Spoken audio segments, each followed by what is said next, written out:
الحمد لله رب العالمين والصلاة والسلام على رسوله الكريم وعلى آله وأصحابه أجمعين. رب اشرح لي صدري ويسر لي أمري واحلل عقدة من لساني يفقه قولي. رب يسر ولا تعسر وتمم بالخير وبك نستعين يا فتاح يا فتاح يا فتاح. ربی زدنی علما ربی زدنی علما ربی زدنی علما. میری پیاری پیاری سسٹرز، آپ سب کو آج کے پروگرام میں آپ سب کا خیر مقدم ہے. السلام علیکم رحمۃ اللہ وبرکاتہ. عید الاضحیٰ کے مبارک مہینے کے بعد ایک بار پھر ہم اللہ سبحانہ تعالیٰ نے ہمیں درس قرآن کے محفل میں جمع کیا ہے، اور یہ اللہ تعالیٰ کا بہت بہت بڑا فضل اور احسان ہے کہ اس نے ہمیں دنیا کے بے شمار مصروفیات اور ان سب کے درمیان اپنے کلام کو سمجھنے اور اس پر غور و فکر کرنے کی توفیق عطا فرمائی ہے. اور ہم سب یہ یقین رکھتی ہیں کہ عید کے مبارک دن جو بیت گئے ہیں وہ ہم سب کے لیے رحمت، مغفرت اور قرب الہی کا ذریعہ بنے ہوئے ہیں. اور اور جو بھی عبادات، ہماری قربانیاں، دعائیں اور نیک اعمال ہم سب نے انجام دیے، اللہ سبحانہ تعالیٰ ان سب کو اپنی بارگاہ میں قبول فرمائے، آمین.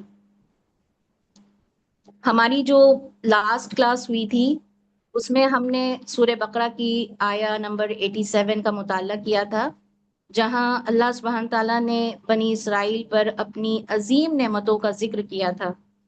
اللہ سبحانہ تعالیٰ نے ان کی ہدایت کے لیے بہت سے انبیاء علیہ السلام بھیجے.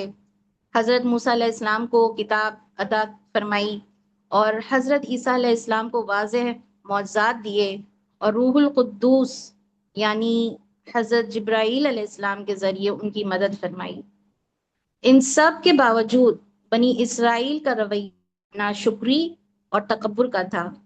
جب بھی کوئی بھی ان کے خواہشات کے خلاف کسی بھی طرح کا حکم لے کر آتا تھا یا حکم آیا کرتا تھا تو انہوں نے تکبر کیا، اور بعض انبیاء کو جھٹلایا بھی اور بعض کو قتل تک کر دیا. اور آج کے آیت نمبر 88 میں ہم دیکھیں گے کہ حق کو قبول نہ کرنے کے لیے بنی اسرائیل کے لوگوں نے ایک اور بہانہ بنایا. اللہ سبحانہ تعالیٰ اس بہانے کی حقیقت کو واضح فرماتے ہیں اور ہمیں اپنے دلوں کا جائزہ لینے کی دعوت دیتے ہیں. اسی کے ساتھ ہم آج کے پروگرام کا آغاز کرتے ہیں قرآن کی تلاوت کے ساتھ، جس کے لیے میں دعوت دیتی ہوں سسٹر عرشیہ خاتون کی، وہ آئیں اور قرآن کی تلاوت کریں. سسٹر عرشیہ کا. أعوذ بالله من الشيطان الرجيم. بسم الله الرحمن الرحيم. وقالوا قلوبنا غلف بل لعنهم الله بكفرهم فقليلا ما يؤمنون. صدق اللہ العظیم.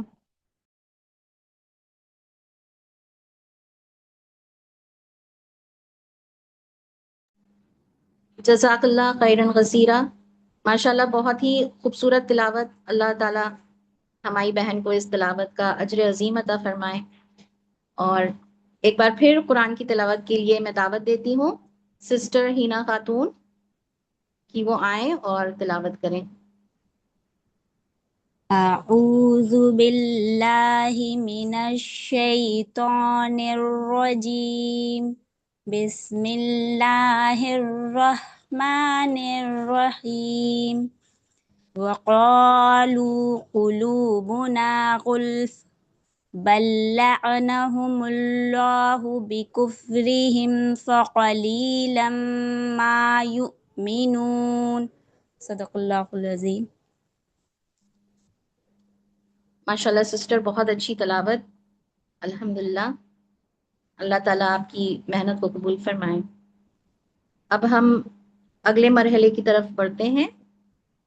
اب ہم دیکھتے ہیں کہ اس کا ورڈ ٹو ورڈ میننگ دیکھ لیتے ہیں، جس کے لیے میں دعوت دیتی ہوں سسٹر سمرین کو۔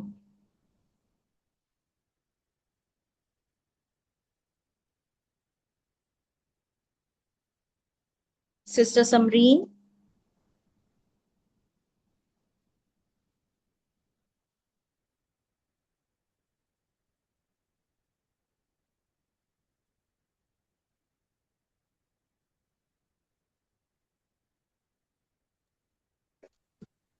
دوسرے کو کال کر لیجیے، پھر سمرین اس کے بعد میں کر لیں گے انشاءاللہ۔ ایسا لگ رہا ہے نیٹ ورک پرابلم ہے۔ میں ہاں دعوت دیتی ہوں سسٹر عظما عباس کو کہ وہ آئیں اور میننگ اس کی بتائیں ہمیں۔ جی، وکالو، اور انہوں نے کہا، قلوبنا، ہمارے دل، قلبن، پردے میں، بلکہ لعنہم اللہ، اللہ کی لعنت، بکفرہم، ان کے کفر کے سبب، فقلیلاً، تو تھوڑے ہیں، ما یؤمنون، جو ایمان لاتے ہیں۔ صدق اللہ العظیم۔ جزاک اللہ خیرن کثیرہ سسٹر۔ سسٹر سمرین، کیا آپ اویلیبل ہیں؟ ٹھیک ہے، اس کے ساتھ ہم آگے بڑھتے ہیں اپنے اصطلاحی ترجمے کی طرف، جس کے لیے میں دعوت دیتی ہوں سسٹر نزہت کو کہ وہ آئیں اور اصطلاحی ترجمہ اس کا پڑھیں۔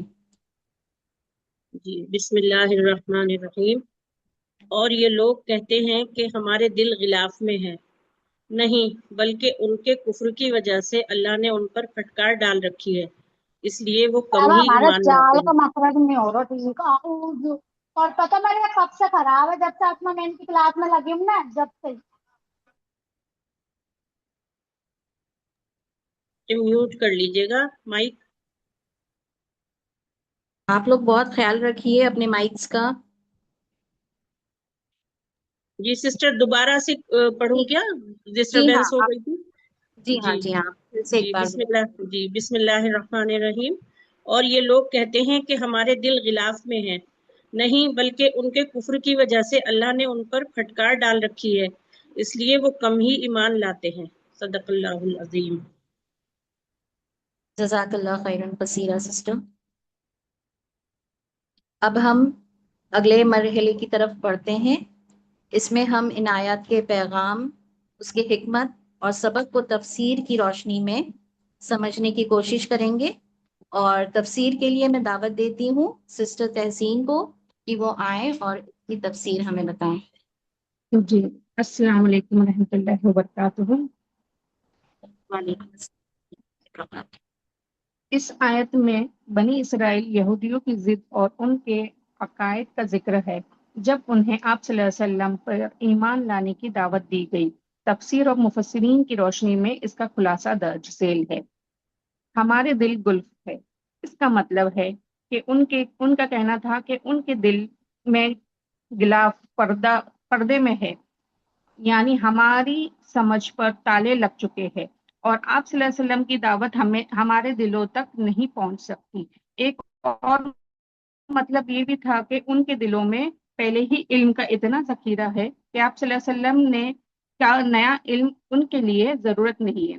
اللہ کی لعنت، ان کے غرور اور ضد کے جواب میں اللہ تعالیٰ نے فرمایا کہ اصل بات یہ نہیں ہے، بلکہ ان کے دلوں پر پردہ اللہ کی طرف سے ان کے مسلسل کفر اور انکار کی سزا کے طور پر ڈالا گیا ہے۔ ان کی بد عملیوں کی وجہ سے اللہ نے انہیں اپنی رحمت سے دور کر دیا۔ فَقَلِيلًا مَا يُؤْمِنُونَ، وہ بہت کم ایمان رکھتے ہیں۔ اس جملے کے دو اہم مفہوم ہیں۔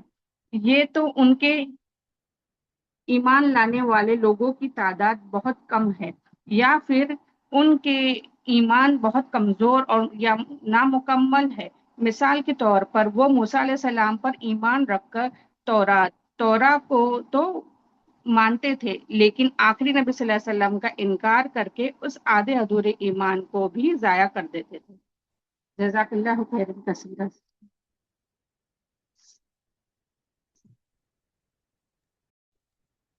آمین ویاکی.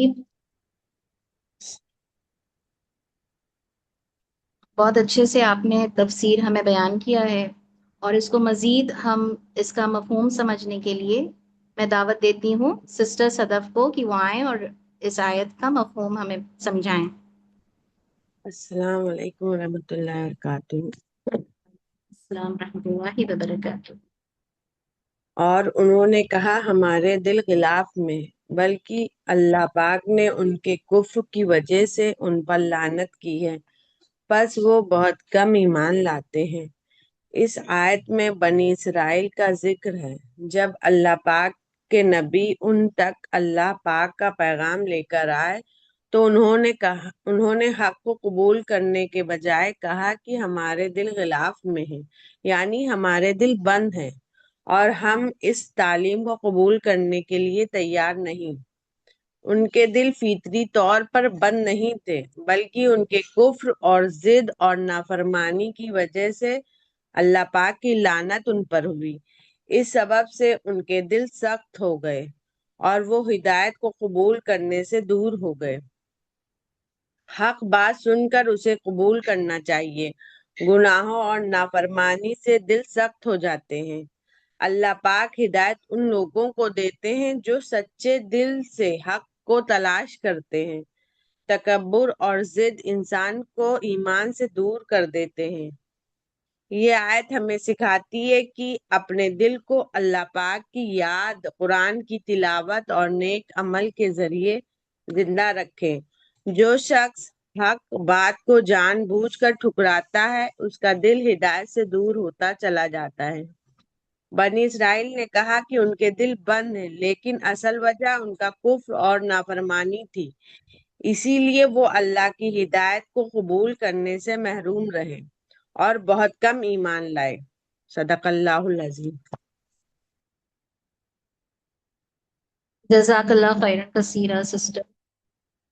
بہت اچھے سے آپ نے ہمیں بتایا مفہوم اس کا. اب ہم نے تفسیر اور مفہوم اس کا سمجھ لیا ہے. اب ہم آگے بڑھتے ہیں اس کی عمل کی باتیں. کہ اللہ تعالیٰ جب کوئی آیت نازل کرتے ہیں تو اس کا کوئی وجہ ہوتی ہے اس کی. تو آئیے دیکھتے ہیں کہ اس آیت سے ہمیں کیا چیزیں ہیں جو ہمیں عمل میں لانی چاہیے. سب سے پہلے تو حق بات کو قبول کرنے والا دل مانگیں ہمیشہ اللہ تعالیٰ سے، کہ جو حق ہو ہم اس پہ ایک دم قائم رہیں. کیونکہ اگر قرآن سے نصیحت سن کر بھی ہمارے دل پر اثر نہ ہو تو ہمیں چاہیے کہ ہم اپنی اس کی فکر کریں. ہوتا کیا ہے کہ انسان دوسروں کی غلطیاں تو جلدی دیکھ لیتا ہے، لیکن اپنی کمیوں اور خامیوں پر کم توجہ دیتا ہے. اور ایسے لوگوں کے لیے جو اپنی اصلاح کی فکر کرتے ہیں اور اللہ تعالیٰ ان کے لیے ہدایت اور ترقی کے راستے کھول دیتا ہے. دوسری چیز ہے تکبر سے بچیں. بہت ہی بری چیز تکبر. بنی اسرائیل نے حق کو ماننے کے بجائے بہانے بنائے. ہمیں اپنی غلطی کو ہمیشہ تسلیم کرنا چاہیے. اس کو حق کی بات کو ہمیشہ تسلیم کرنے کی عادت ڈالنی چاہیے. تھرڈ پوائنٹ ہے کہ قرآن سے تعلق مضبوط کریں. جب تک کہ ہمارا قرآن سے تعلق نہیں مضبوط ہوگا ہم اپنی دنیاوی زندگی میں ہمیشہ پریشان ہی رہیں گے. ہمیں کبھی صبر نہیں آئے گا. ہماری نمازیں بدلیں گی نہیں، جیسی چل رہی ہیں ویسی چلتی رہیں گی. ہمارا قرآن سے تعلق مضبوط ہونا بہت بہت بہت ضروری ہے. روزانہ قرآن کی تلاوت اور اس پر غور و فکر کریں تاکہ دل زندہ رہے. اور آج کے دور میں ہم ہر طرف سے ڈسٹریکشنز کے شکار ہیں. سب سے بڑا ڈسٹریکشن ہے موبائل فونز. جب دنیا کی مصروفیات نے ہمارا بہت سارا وقت اور توجہ اپنی طرف سے متوجہ کر لیا ہے، ایک دم ہٹا دیا ہے. نتیجہ یہ ہے کہ قرآن سے ہمارا تعلق کمزور ہوتا جا رہا ہے. اور اگر ہم قرآن کو اس کے ترجمے اور تفسیر کے ساتھ سمجھنے کی کوشش کر رہے ہیں تو ہم اپنے آپ سے یہ سوال پوچھیں کہ کیا قرآن ہماری روزمرہ زندگی کے فیصلوں پر اثر ڈالتا ہے یا نہیں. یہ ہم ہر وقت اپنے آپ سے پوچھیں کہ ہم قرآن پڑھ رہے ہیں، اس کا اثر ہمارے اوپر آ رہا ہے کہ نہیں. ہم اس کو اپنے ڈیلی روٹین میں ہم اس کو کس طرح استعمال کر رہے ہیں. یہ آیتیں ہمیں کھول کھول کے بیان کرتی ہیں. اللہ تعالیٰ ہم سے ہم کلام کرتا ہے. ہمیں گناہوں سے توبہ کریں. ہم اپنی ساری گناہ کبیرہ ہو صغیرہ، چھوٹی چھوٹی باتوں میں غصہ ہونے، ان سب چیزوں سے اللہ تعالیٰ ہمیں بچائے. اور دل کی نرمی کی دعا کریں. اللہ تعالیٰ ہمارے دلوں کو نرم کرے. یہ کچھ باتیں تھیں جو عمل کی باتیں تھیں. اب میں اس آیت سے ریلیٹڈ کویشچن آنسر سے کے لیے میں بلانا چاہتی ہوں سسٹر صوبیہ کو کہ وہ آئیں اور کویشچن آنسر کا سیشن سٹارٹ کریں. جی السلام علیکم ورحمۃ اللہ وبرکاتہ. وعلیکم السلام ورحمۃ اللہ وبرکاتہ. جی آیت سے related question answer. Question first, اس آیت میں کس قوم کا ذکر کیا ہے؟ بنی اسرائیل. بنی اسرائیل کا. اسرائیل. جی اس آیت میں بنی اسرائیل، ٹھیک ہے. اور بنی اسرائیل، نیکسٹ کوشچن، بنی اسرائیل کیا کہتے تھے؟ وہ کہتے تھے کہ ہمارے دل تو غلاف میں ہے. جی صحیح ہے. جب ان سے اللہ کے رسول صلی اللہ علیہ وسلم کی بات سننے اور ایمان لانے کو کہا جاتا تھا تو وہ غرور اور بہانے سے کہتے تھے کہ ہماری دل غلف ہیں، یعنی ان پر غلاف چڑھا ہوا ہے. جی نیکسٹ کوشچن ہے، قلوبنا غلف کا اصل مطلب کیا ہے؟ دل غلاف ہے. جی ہمارے دلوں پہ غلاف چڑھا ہوا ہے. جی جی دلوں پہ پردہ پڑا ہوا ہے. جی جانتے تھے کہ علم پہلے سے ہی مکمل ہے، یا پھر اس بات کا بہانہ بناتے تھے کہ اللہ نے خود ان کے دل بند کر دیے ہیں، اس لیے وہ آپ کی بات نہیں سمجھ سکتے. جی نیکسٹ کوشچن ہے، اس آیت میں اللہ تعالیٰ نے ان کے اس دعوے کا کیا جواب دیا ہے؟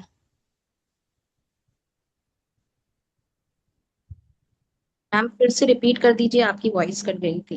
جی نیکسٹ کوشچن ہے، اس آیت میں اللہ تعالیٰ نے ان کے اس دعوے کا کیا جواب دیا ہے؟ آیت 88 میں اللہ تعالیٰ نے ان کے دعوے کا کیا جواب دیا ہے؟ اللہ تعالیٰ نے لعنت بھیجی ہے. جی صحیح ہے. جی اللہ تعالیٰ نے فرمایا ان کے دلوں پر کوئی غلاف نہیں ہے، بلکہ اللہ نے ان کے کفر کی وجہ سے ان پر لعنت فرمائی ہے. جی نیکسٹ کوشچن یہ ہے، کیا ان لوگوں کے پاس بالکل بھی ایمان نہیں تھا؟ نہیں، ایمان تھوڑے تھا سے لیکن لوگ تھے، ان بہت کے تھوڑا ایمان تھا، تھا، بہت تھوڑا ایمان لاتے. بہت تھوڑا ایمان تھا.